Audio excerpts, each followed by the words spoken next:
Good morning and welcome to Coffee with Bann.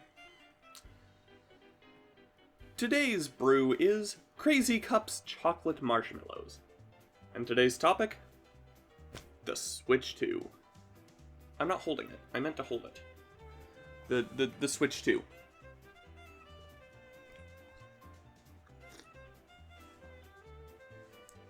Oh.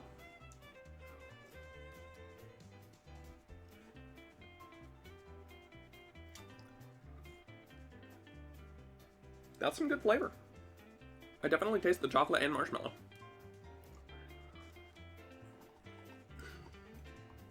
Nice. So the Switch 2 is a little bit too new to be particularly near and dear to my heart. I use that phrase a lot at the beginning of these videos, huh? Maybe it's mostly because I'm talking about stuff I care about. But, the Switch 2 is still pretty new. It came out about a year ago, which still feels insane. It still feels like it's 6 months old or something. It does not feel like it's been a year. But it's been a little over a year. Came out June 5th, 25, so. And I didn't get mine until the 10th. Which I'm still annoyed about. Darn you, Best Buy. Never pre-ordering anything from Best Buy again.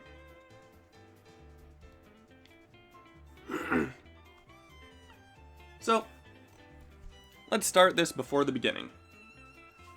Before Nintendo actually revealed the Switch 2, there were a lot of leaks about it. And, a good few of them were, in fact, correct. And I think Nintendo was kind of mad about that.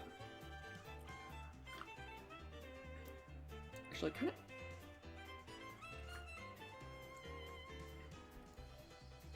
of like cereal marshmallows. At least on the nose. Anyway, Nintendo was mad about that, but like, what were they going to do? But yeah, pretty much everything about the Switch 2, other than the games, like all of the hardware stuff got leaked ahead of time. And somehow it was accurate. And then it released. I don't remember a whole lot from the build-up to release of the Switch 2, honestly. That was not the most... It was not the most memorable thing during that time in my life. You know, early to mid-2025. That was not... But without getting into it, I was not going to remember. But at the very least, I got my Switch 2 near launch. Even if it didn't arrive until later. But I basically traded my Switch 1 for it. And now I've only got one of them. Sad. But it's modded, so who cares. When the thing released, it had like one game to its name. As far as exclusives go. It might have had two, actually. I'm not sure. But the big thing it released with was Mario Kart World. An open world Mario Kart game. Which, by the way, sounds kind of insane. You about to jump up? I think my cat's about to join us. The thing released with like 2 games, from what I recall. I only remember the 2 games. Mario Kart World, an open world Mario Kart game, which I don't think anybody would have expected. And Fast RMX, I think? There were other things to play on it at launch, but the exclusive games were pretty slim. Now, if you didn't want to get Mario Kart World, or I guess Fast RMX or whatever, you could always buy one of the multi-plat games. I think that, I think Cyberpunk came out at launch. Yeah, Cyberpunk, released for Switch 2 at launch, and it's certainly there. But I don't have it on Switch 2. I don't even own it anywhere. I've got it on Steam Family Sharing. And I have played very little of it. Anyway, so there were things to play, including Switch 1 games, which is nice. It has backwards compatibility, but not perfect backward compatibility like you would come to expect from Nintendo consoles. With the Wii and Wii U, they had actual, like, straight-up perfect compatibility. Because they shared the exact same architecture with each other, so, like, the Wii had perfect GameCube compatibility because it basically had two GameCube processors duct taped together for power, and also in terms of architecture and all that, whatever, words. The Wii had perfect GameCube compatibility because it basically had a GameCube built into it, and the Wii U had perfect Wii compatibility because it basically had a Wii built into it, which basically had a GameCube built into it. So, it was perfect. The Switch didn't have any kind of backward compatibility in terms of, like, actual native anything, because, you know, why would it? It doesn't have a disk drive. That would be terrifying. But the Switch 2 has the same cartridge port as the Switch 1, with basically the same cartridges. And it can play Switch 1 games, but it is not native. It's basically a compatibility layer, sort of like Shad PS4, or like, yeah, I think Skyline was what it was called. There was an emulator for... There was a Switch emulator for phones called Skyline. I'm pretty sure that was what it was called. That basically just ran Switch games with as little modification to the code as possible directly on your phone. Right, it wasn't exactly native, but it was a compatibility layer because the architectures were very similar, but not quite the same. So it just had to emulate a couple of API calls and things like that, while most of the code could stay very similar. The Switch 2 does something pretty much the same as Skyline. And that means while compatibility is fantastic, because this was a Nintendo-developed software for it, it's not perfect. Some applications just plain don't work. Like, when the Switch 2 launched, there were some games that just were completely busted. Particularly A Hat in Time, which, trying to play it on Switch 2, if you entered Subcon Forest, it crashed. Which is, weird, but I don't know. And apps like YouTube and Crunchyroll, any video streaming app that was on Switch 1, just doesn't work. Not entirely certain why, but it doesn't.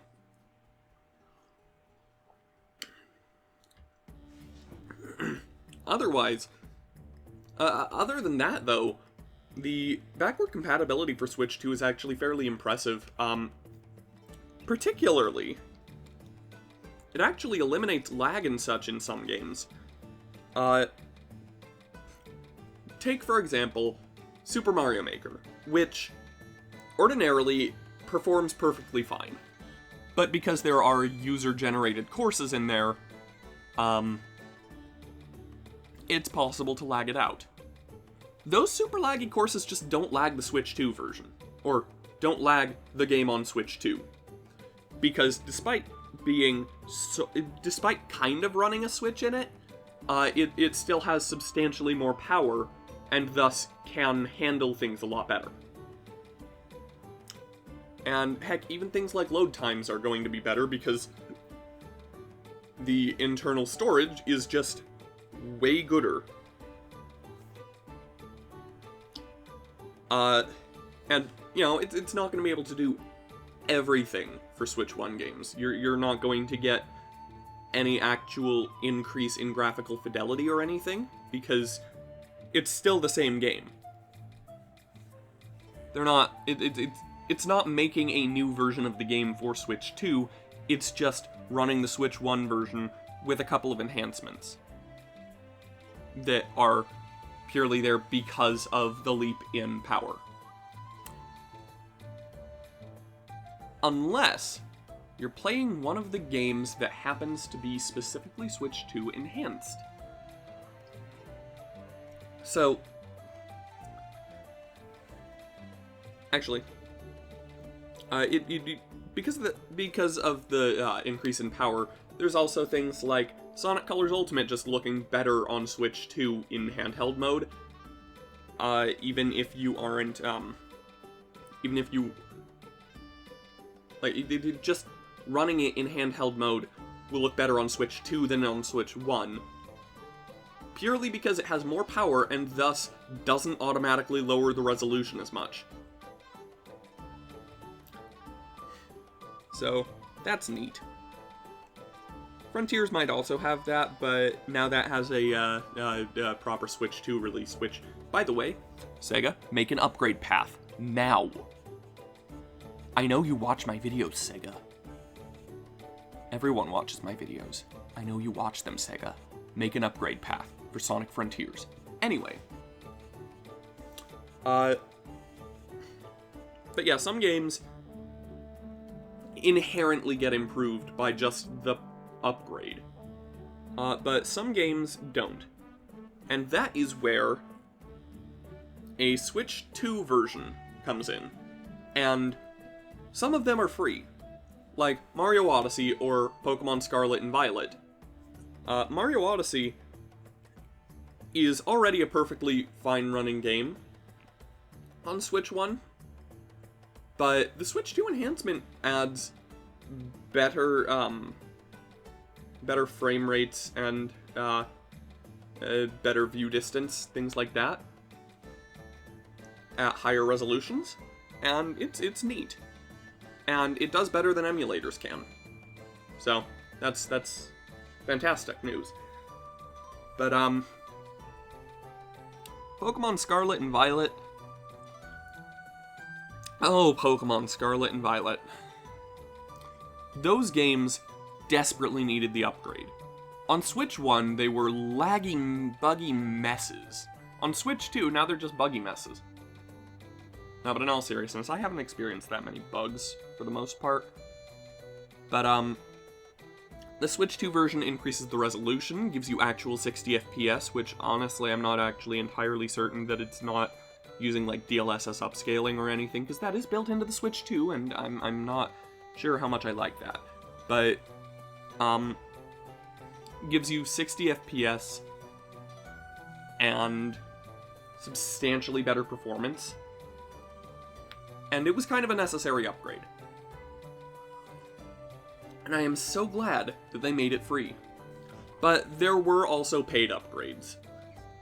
Particularly, at launch, we got The Legend of Zelda Breath of the Wild and Tears of the Kingdom, Switch 2 editions, which, how do I put this? They improved the game about as much as the updates to Pokemon Scarlet and Violet did, or Mario Odyssey, but they cost like $10 for the upgrade. They also added a feature that requires you to use your mobile phone, and, like, why?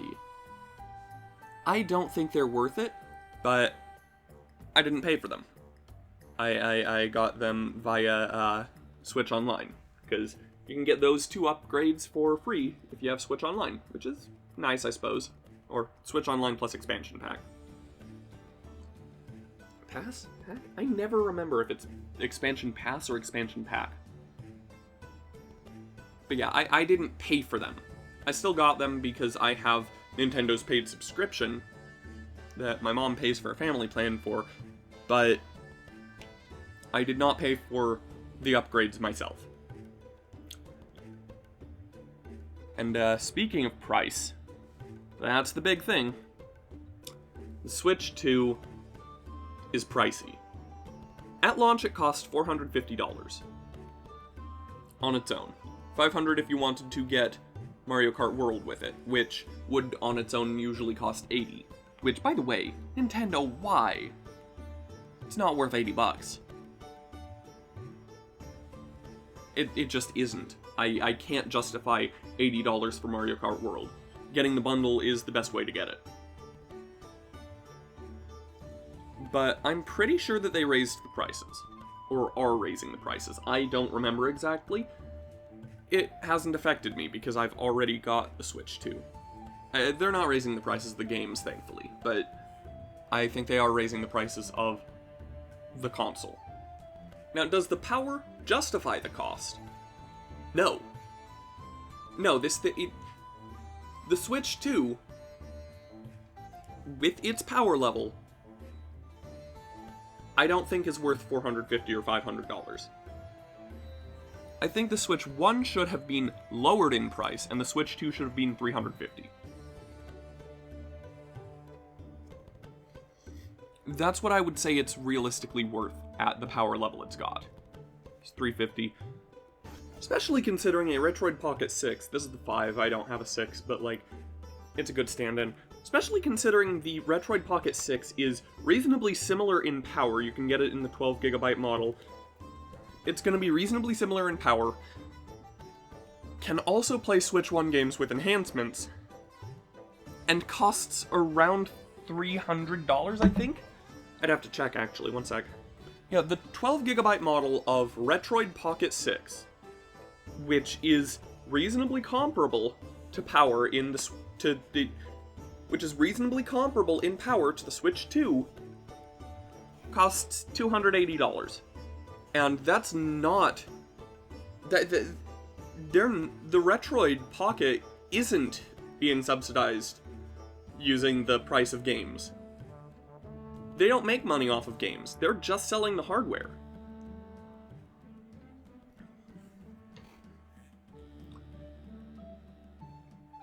So, the Switch 2 at $450 or $500, it's not... In terms of power, it's a little bit ridiculous. Especially because a lot of the time, in order to reach the kind of power that it promises, it needs upscaling like DLSS. Right? And that feels a little bit dumb to me. But, enough about the negativity for now. How is the controller slash... How is the console itself? Well, in terms of the size, it is bigger than a Switch 1. That's not surprising. I could grab my Switch 1, but I've already gone off camera once. I don't want to do it again. It's bigger than a Switch 1. Which is fine. It surprisingly weighs fairly similarly to a Switch 1. Definitely, less heavy than a Steam Deck. The dock is nice. It has, it has Ethernet on it. Like, built in. You don't need a dongle or anything. Which, I mean, the Switch OLED dock also had that, but it's nice that this is part of the base thing. One thing I am mildly annoyed about, with the Switch 2 and what it requires is, it requires a more powerful charger than the Switch 1 in order to use it with the dock. Which is very annoying, because the good chargers that I've got, other than straight up laptop chargers, are the Switch charger and the Steam Deck charger, both of which are around 45 watts, but the Switch 2 needs a 65 watt charger.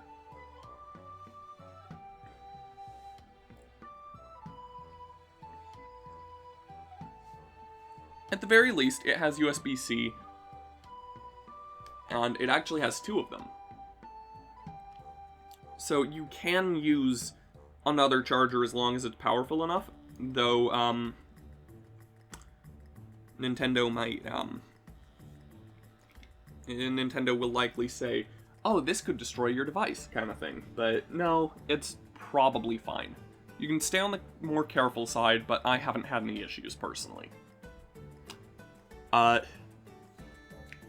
the Joy-Cons because this is clearly bigger than the Switch 1, you have to remember that it also has redesigned Joy-Cons, which, crap. They don't slide. They pop on with magnets, also known as dark magic. And they feel adequate. They're nicer, they are bigger than the Switch 1 Joy-Cons, which just makes them feel better and less hand-numbing to hold individually like this.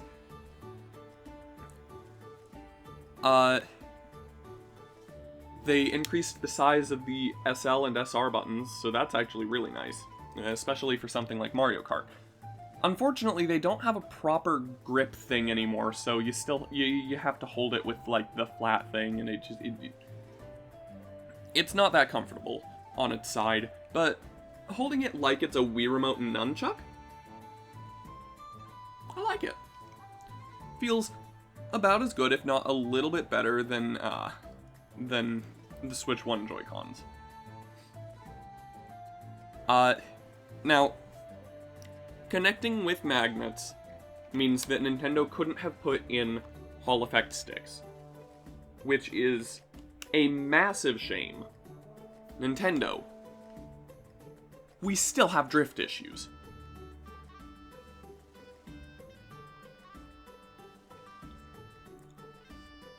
The Switch 2 was coming with drift issues right from the start, and somehow mine didn't have a problem at all. But Nintendo said they fixed it, and they didn't. Which, classic Nintendo. I don't know, but because of that, because of the magnets, they still have to use potentiometer-based joysticks, which they didn't even improve the design very much. It's pretty much the same. Of course, if you don't like the Joy-Cons, the other option is always available. The Switch 2 Pro Controller. What? It's behind me, isn't it? Yeah! A price! No! No, you can't, no. Look, okay, so here's the thing. The Switch 2 Pro Controller has some nice things about it. It has back buttons, I believe. It has nicer joysticks. The D-pad is still crap, because Nintendo apparently can't figure out how to D-pad anymore. But it's not worth the asking price at all. $90 for a controller is not. That's just not. At that point, I'd rather get, I don't know, a Ghillie Kit or something. Something like a King Kong 3 Pro Max or whatever it is. I could get that for probably a similar price, or I could get an 8-bit Do controller, or really anything that's going to be perfectly serviceable for like a third of the price. I don't have the Switch 2 Pro Controller, and I likely won't have the Switch 2 Pro Controller. The only reason that I would consider getting it is because for some reason Switch 1 controllers can't wake the Switch 2 from sleep. No clue why, probably to sell the Switch 2 controllers. But like, it's dumb. Why, let me do that. But the difference between the Switch 1 and Switch 2 Pro controllers is not big enough to warrant a $20 increase in price. The the Switch 2 Pro controller has better gyro and softer feeling joysticks that like they feel like you're hitting a bumper when you hit the edge rather than hitting plastic. But otherwise, they are similar enough that just getting a Switch 1 Pro controller or any other Switch controller of some sort would probably be a better choice. Now, the Switch 1 Pro controller at $70 was already kind of a stretch. I still got it, because I am financially irresponsible, but the Switch 2 Pro controller being freaking $90?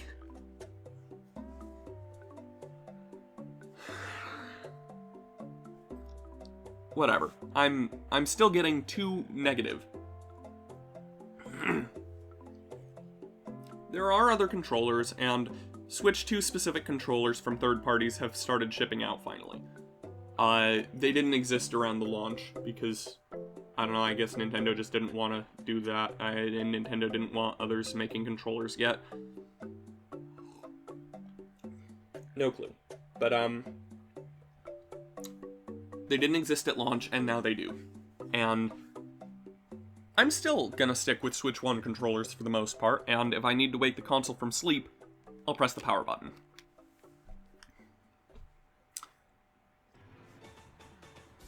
There is another Switch 2 controller, specifically from Nintendo, right? But it's not a better choice, exactly? Show of hands, how many of you are familiar with the GameCube? All of you. Makes sense. Nintendo did something right with the Switch 2 in releasing GameCube. Or in releasing GameCube games on Nintendo Switch Online. A whopping 2 of them at launch, even. Might have been 3, but I think it was 2. Dang, and now I gotta check. Okay, it was 3. At launch, Nintendo had 3 games on GameCube NSO, or GameCube Nintendo Classics, whatever you want to call it. They had Soul Calibur 2, they had Wind Waker, and they had F-Zero GX. Exactly one of those was really particularly worth it specifically on Nintendo as opposed to other emulators, and that was F-Zero GX, because for some reason that one's just weirdly difficult to run on an emulator. So, hey, kudos to them. And they also released one of the more important GameCube games immediately, that being Wind Waker, but they're still doing the drip feed thing. Do you know how many GameCube games there are at the time of filming on Nintendo Switch Online? There are 9. Soul Calibur 2, Wind Waker, F-Zero GX, Super Mario Strikers, Chibi Robo, which honestly kind of surprised me. I was not expecting them to re-release Chibi Robo. Luigi's Mansion, Wario World, Fire Emblem, and Pokemon XD Gale of Darkness. Sorry, Fire Emblem Path of Radiance, specifically. I forgot to... Whatever. Either way, it's a lineup of good games, but it's not necessarily a good lineup. They don't have nearly enough. And so far, we only know of 11 games that will be on there overall. Those being the ones I listed before, plus Pokemon Colosseum and Mario Sunshine. Which, I guess that is kind of like the bare minimum list. I mean, it's missing Twilight Princess and some other games. I'd love to see Sonic Adventure and Sonic Adventure 2 on there, but that is kind of the very bare minimum. I know Nintendo could be doing a lot better. But GameCube NSO, at least they're doing something. I appreciate that they are releasing GameCube games. Now, this does tie back to what I was talking about before with controllers, because with the release of GameCube NSO, they also released the GameCube controller for Switch 2. I had it for all of, like, a week, and then I resold it. Because, honestly, I realized I didn't need it. I wasn't even on that huge a GameCube kick, I just really wanted the thing for some reason or another, and then realized, you know what, no, I have multiple GameCube controllers. I don't need the Nintendo Switch Online version. Because, apart from some cosmetic issues, mine are all in decent condition. Well, 2 of mine are in pretty good condition in terms of usability. The others are, slightly less good condition, but either way. I have multiple working GameCube controllers along with a GameCube adapter for Wii U and Switch. I don't need the Switch 2 GameCube controller, so I sold it, like a week after getting it. Partially because I was annoyed that I couldn't use it on PC at all. Like, there was no way to do so, as far as I remember. So it just became not really worth it for me. Real quick. Kickstand. It's like an actual kickstand this time. You can change the angle of it. It works. It's a little bit less solid than the Switch OLED kickstand, but it works as a handle, so that's neat. I so appreciate that they put an actual freaking decent kickstand in this thing, rather than reusing the Switch 1 design, which was a flimsy piece of garbage. So there are real improvements. Oh, I didn't even mention Game Chat, which requires an NSO subscription, but they put an entire button on the controller for it. I don't know if you can see it, but there is a button there that says C, and that stands for chat, or game chat. It's like Nintendo was trying to do Discord voice calls, and didn't realize that people would rather just talk on Discord or something. I mean, the built-in Switch 2 screen sharing is nice, but you have to have a Switch 2. Which kind of makes it,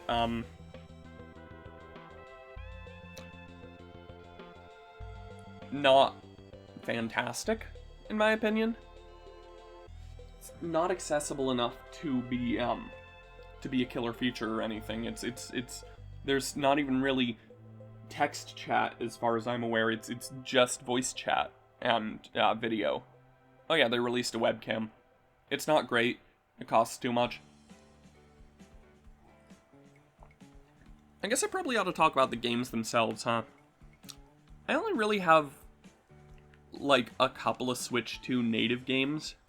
The only ones that I have, really, are, Mario Kart World, the Switch 2 versions of, Breath of the Wild and Tears of the Kingdom, and... oh no, wait, I also have Animal Crossing New Horizons Switch 2 edition, which is nice. And Sonic Racing Cross Worlds Switch 2 edition.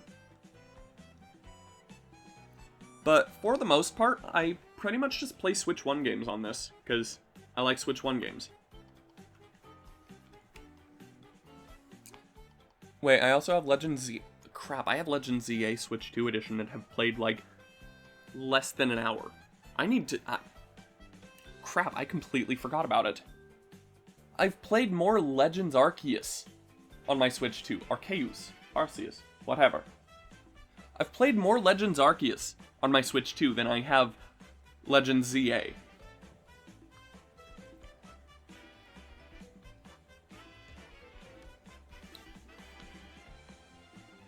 Now, there are obviously some other Switch 2 games that I just don't have, like Pokemon Pokopia, which seems neat, but honestly, I'm not interested enough to pay, what, like $70 or $80 or something? Especially not when it's on a game key card, which I'm not going to get into it, but I don't like them.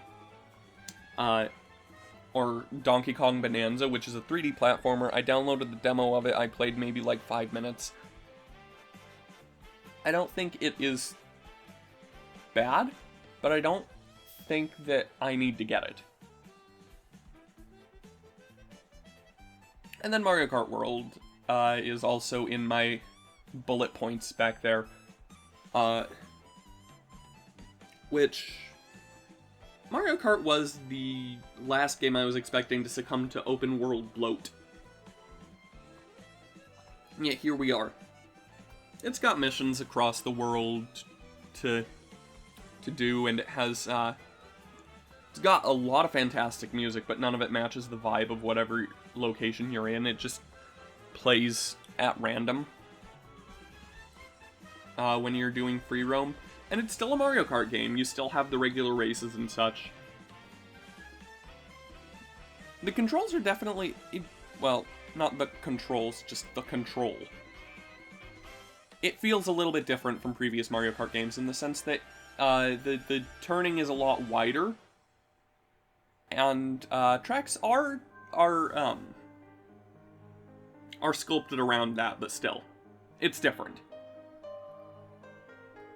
And now, the real question. Is the Switch 2 worth it? As far as consoles go, I think it's the most worth it out of all the consoles at present, because with, you know, all of the prices for everything going up lately, everything electronical anyway, with everything going up in price lately because of all the AI stuff and whatever, consoles and gaming are just getting so much more unaffordable, but mostly the Switch 2 has stayed the same, and now it's kind of the best deal out of the big three console manufacturers, or even theoretically PC. PC's not doing great either.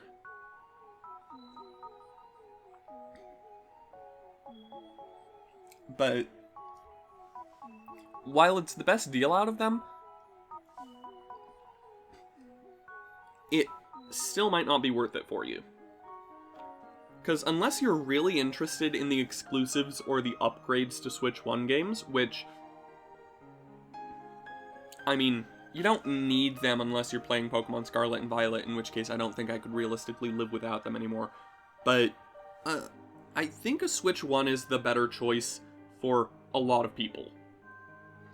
Until the Switch 2, unless the Switch 2 comes down in price, which it might not, honestly. Having seen what Nintendo did with the Switch 1, where they didn't do any price changes until tariffs happened, at which point they increased the price of the Switch 1.